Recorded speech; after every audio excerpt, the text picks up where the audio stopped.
Jake Brandon here with Coug Connect. We've got two guests with us. We've got Trevin Knell and Skyler Halford, two awesome BYU players. Really nice to have them in studio with us. Let's start off with Trevin. Trevin, tell us a little bit about yourself, what position you play, what high school you played at. I know you transferred, right? You had a transfer, exactly, yeah. kind of, sort of. Just tell us your story about you and how you got to BYU. Okay, so I'm Trevin Knell. I grew up in North Salt Lake, so I went to Woods Cross High School.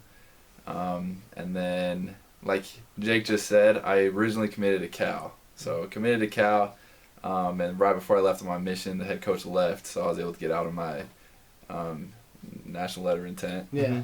And then Coach Rose called, and I ended up signing with BYU. It was a great decision. So I remember one of your first games at BYU, you came in and lit it up. Like one of the first times you got in. First game here. Do you remember that game? I do. Can you talk us through that? Tell us about that. So I was super nervous. First college game, and Pope subs me in, and he looks at me and goes, "Hey, like, I trust you, just no stress. Like, just go play." So I went out, and the first half I didn't even like shoot the ball. I was so timid. And then I had like Jake Toulson talk to me a little bit, TJ, even Yo were like, "Hey, like, we trust you. Like, you're out here for a reason." And I was the only freshman at the time, so I was looking up at all these like guys that are gonna go play pro. Second half happens, and Yoli throws a ball to the corner, and I shoot it. It was my first three, and it goes in. Yeah. And then I ended up going 6 for 7 that night and had 19 points, and I led the team in scoring. So I was like, "Let's go!" Just gotta see one go in. Exactly. Once the first one goes in, it's literally over. Like, first one goes in, I feel really good.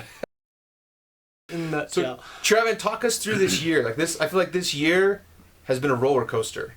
Like we've had some really high highs and then like some low lows. Like just kind of give us your overview on the year up to this point in the season. Well, I think you said it perfectly. It's been a roller coaster. We started out the season with Richard Harward.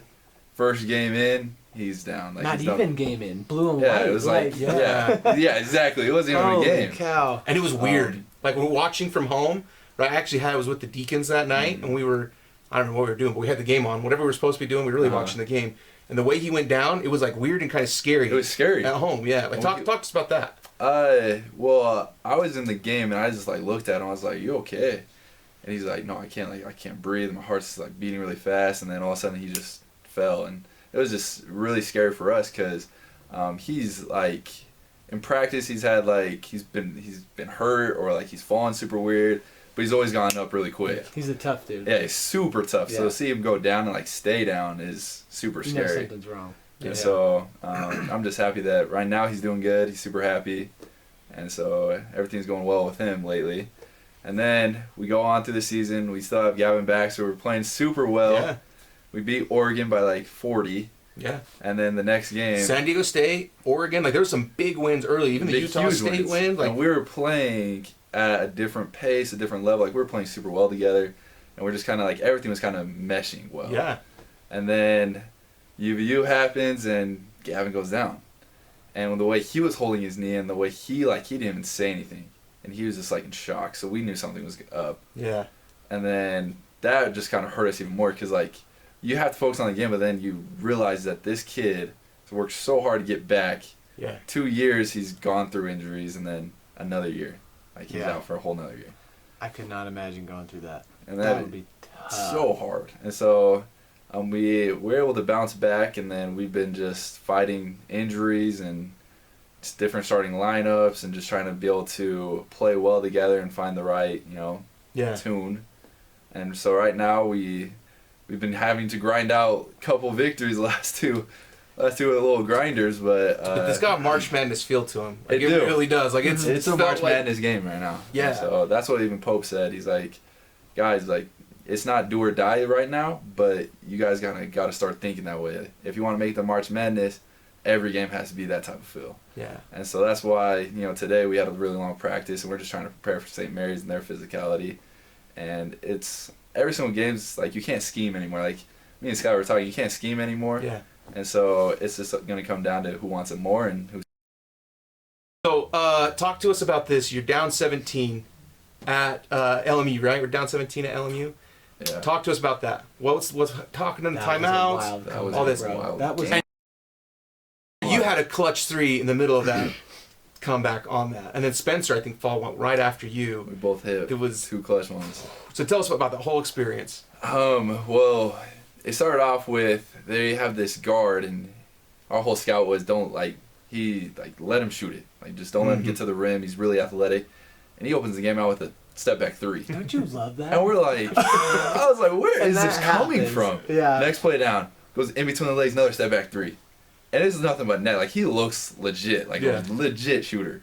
And I'm looking over at the coach is like, do we change this? I was like, you guys messed up on the scout. Like, this is the wrong guy. Oh, and you hate when that happens because you're like, shoot, we might be in for it tonight. They might be on a hot one. And then you gotta I feel like every team recently is just hot against us. You guys. It's been like 63% and 70%. Yeah, across the board on shooting. Like, how does that happen? It's not like they're wide open. Like, there's some tough shots that they just happen to fall.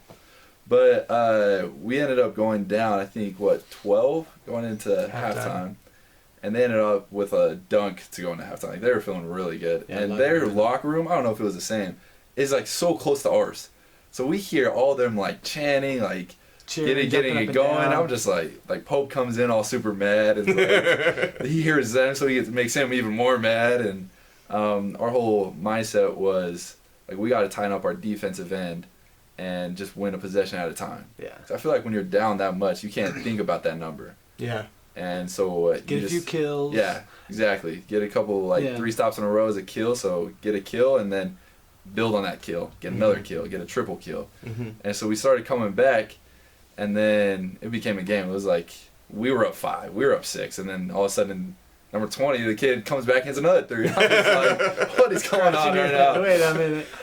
But we had a lot of guys step up that game, and we were feeling really good, and we ended up winning in a. That was a big win. Yeah, I feel like Cougar fans wanted to like feel a little bit more, you know. Everybody wanted you guys to win by 30. Exactly. It's like, but at this point in the year, like you said, it's grind it out, dude. just win a game. So Spencer Johnson does an insider report for us, like he just started, and he said, doesn't matter if you win by an inch or a mile, a win's a win, and we needed to break that streak. Yeah, and that's how I felt. Like, absolutely, we just had to turn it around. I feel like a lot of people just on the outside, they like I'm pretty sure you know, is when you're on a losing streak, it's hard to like get that first one coming back. And so the fact that we were able to just, grind out a win at their place, them feeling really good, shooting really well, and then going over to Pepperdine, it's just another road game. Yeah. And it's like road games are tough. Weird gyms to play in too. They're like really Pepperdine's weird. like this small spot. Yeah, I mean, it's just weird. And talk to me about that. How does that affect you? Like, what was that like? We got Trevin. He's going to whiteboard something for us right here, Trevin. Tell us what we got to know here. What are we learning? Okay, so we call this play the Skyler Special. All right. I like it. But this is a play ultimately for Alex or me. And so if we draw it up like this, don't criticize me on my drawing. I'm going to be looking for this. We'll run it. I'm hoping. We ran it a lot against San Fran at their place. And that's where I kind of got going. So Alex throws it, he interchanges. So we have Tijon here with the ball. We have Fouss here, I'm here, and all I did was come here and I looped in like that. And Alex is over here now, and we have a screen here. So this happens, he dribbles over at him, and they'll either try to switch it, and if they switch, he just yaps it really quick. There's lots of options out of that pistol, isn't there? My favorite option is this. Ready for this? Mm-hmm. Coach Pope calls it the Trevin Special. Oh, there we go. There we go. Every single time someone does it, I'll be like, oh, you're learning. Yeah. But they dribble really hard at my guy because my defender's right here, right?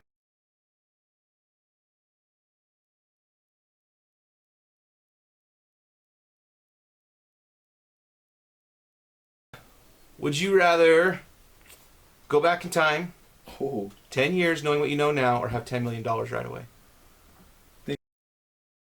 Before we do that, for Devon, we have to ask, tell us about your mission, because that's the most, and your mission. Devon, I don't know if you guys have watched any of his stuff. He's not a member of the Church of Jesus Christ of Latter-day Saints. He's fascinated with missions. Right? Yeah, Devon Blackman, yeah. Fascinated with missions. He wants to hear about. So, for Devon, tell us about your mission. So I served in Uruguay, Montevideo, and at the time, I was able to help a guy. His name's William, and he was a guy up in it was an area called Melo, and it's right on the border of Brazil. and he was just in a really bad situation. He was drinking 2 liters of wine a day, like just guzzling it. And we found him on like right outside the wine store, and I was able to talk to him, and he's like, "Yeah, I'm trying to change my life." He started reading the Book of Mormon. Okay, so who is like a dark horse or a guy you think Cougar fans will be surprised about on the team? Like maybe a guy who's developing, who's younger. Yeah. So who's the biggest jokester on the team? Jokester? It's so funny, but those guys are hilarious. Yeah, and then who's the serious guy on the team? Serious guy on the team? So speaking of like the do or die, every game's an NCAA game. Skyler and I were talking, there was DM or text, but it seems like a lot of people on your 4-game losing streak like wrote you guys off. Did you feel like that on Twitter especially? So Trevin, last game, Alex Barcelo shot 9 from 10 from 3. 9 for 10 from 3. I don't know how they can't believe me. What? Bro, I was like, and then they started bringing back Chase Fisher and talking about Chase Fisher, and I was remembering in the Maui tournament how he did that, and I was like, was it really this good? Because Alex feels even better. I think, so Chase, I love you, Chase. Chase got attention.